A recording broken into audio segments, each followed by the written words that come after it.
Hola, bienvenidos a Esquina Literaria, soy Yolanda Miranda y les estoy compartiendo la lectura de este libro, Los Rockefeller. Estamos en la tercera parte que se llama Los Hermanos y vamos a continuar. JDR3 había edificado en 1940 un castillo francés con techos de pizarra a 3 kilómetros de Kijuit, sobre un gran prado ondulante cercano al pueblo de Plisán.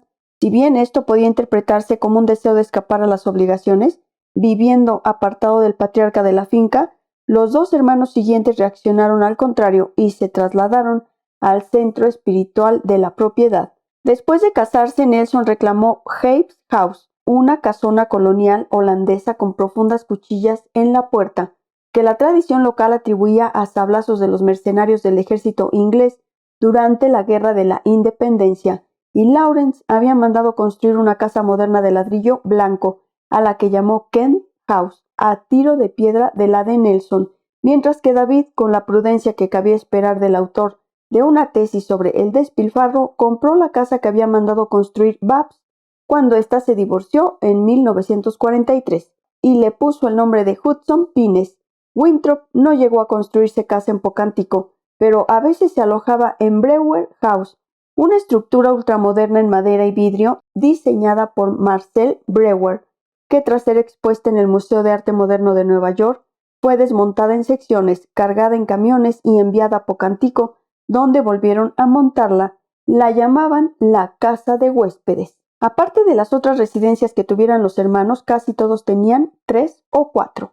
El padre les animaba a que se instalaran en Pocántico, pues lo lógico era que asumiesen carreras en el servicio público, y aunque ellos tuvieran todas las prerrogativas de príncipes, la finca seguía siendo el reino de Junior. Conforme las otras zonas de control fueron cayendo una a una, Junior se atrincheró en sus dominios como reducto final. Incluso después de la guerra, los caballos y calesas del establo y los coches eléctricos solo se sacaban con su permiso, y eran los criados quienes repartían los alimentos y los lácteos producidos en la finca. Un día que Todd, esposa de Nelson, había llevado a sus hijos a vadear el arroyo japonés, Junior le hizo una escena y le ordenó que lo sacara de allí. Y ahora Nelson proponía que los hermanos asumieran la propiedad legal de Pocántico, como habían hecho con el Centro Rockefeller, pero Junior no encajó bien la pretensión. Quizá hubieran podido enviarse las prolongadas negociaciones y las fricciones continuas con la presencia de Abby, siempre intercesora ante el marido y los hijos. No obstante, durante la guerra había empezado a padecer del corazón y ya en 1946 la enfermedad la obligaba a pasar los meses de invierno en Tucson, donde ella y Junior habían encontrado una pequeña fonda que les encantaba. Se pasaba el día sentada al sol bajo un pimentero gigante, escribiendo a sus hijos y nietos. Junior consintió en leerle en voz alta Jane Eyre, aunque se negó a acabar Wuthering Heights, alegando que aquel goticismo exacerbado era más fuerte que él. A primeras horas de la mañana del 4 de abril de 1948, Abby moría abatida por un infarto, dejando un gran vacío en la vida de sus hijos y en su relación con el padre. A Nelson le afectó enormemente la muerte de su madre, como explicaría después su hijo Stevens. Creo que nunca le he visto tan afectado como cuando murió la abuela, y encargó a Matisse una vidriera en su memoria para la iglesia de Pocántico Hills.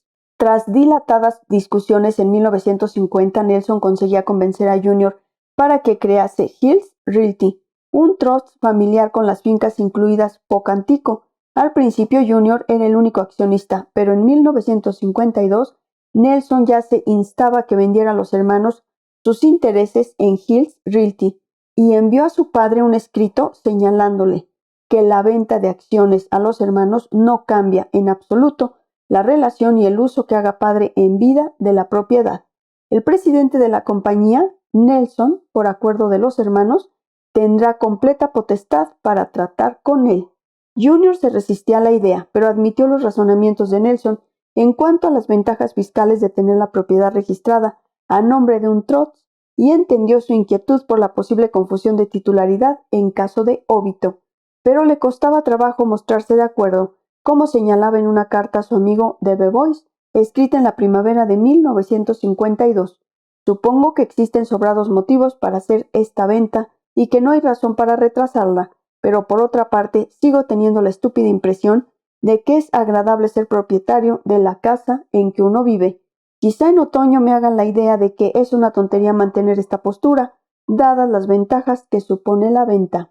Por fin, a finales de año, Junior cedía y vendía a sus hijos su participación de la empresa Hills, manteniendo el usufructo de la propiedad de por vida. Las acciones fueron agrupadas en porcentajes, señalando las respectivas posesiones de los hermanos y el uso de la zona parque.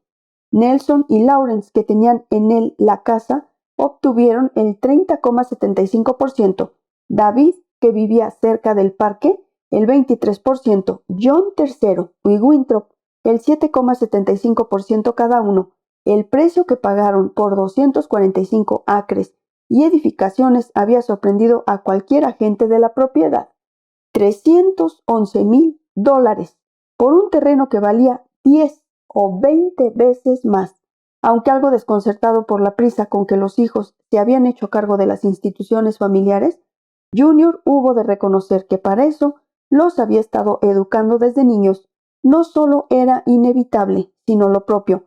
Si algo le preocupaba era la inhibición y la competencia de Nelson, tan superior a la de sus hermanos, y el hecho de que ninguno de los hijos, con la excepción de JDR3, parecía interesarse por las dádivas, como él había esperado. La familia seguía manteniendo su influencia en la Fundación Rockefeller, pero ya no tenía el control absoluto ostentado durante los primeros 20 años de su existencia.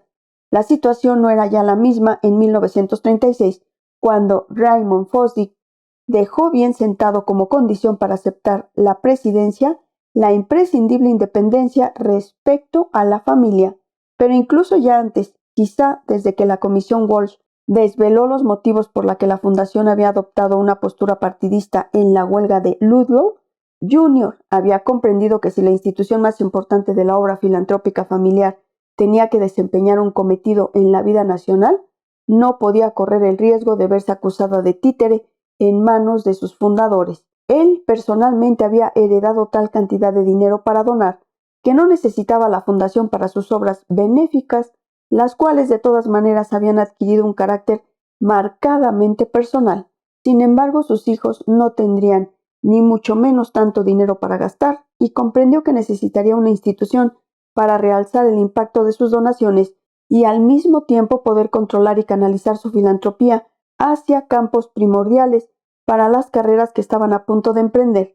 Por ello había creado antes que nada el Fondo de Hermanos Rockefeller y por eso mismo lo dotó con 58 millones en 1951, situándolo de la noche a la mañana en cuarto lugar entre las fundaciones del país. Con una empresa filantrópica importante y todos los centros del poder familiar en sus manos, los hermanos ya podían arreglárselas por sí solos.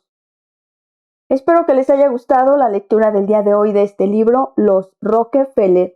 Los espero en el próximo video para continuar con esta y otras lecturas. Muchas gracias por escucharme.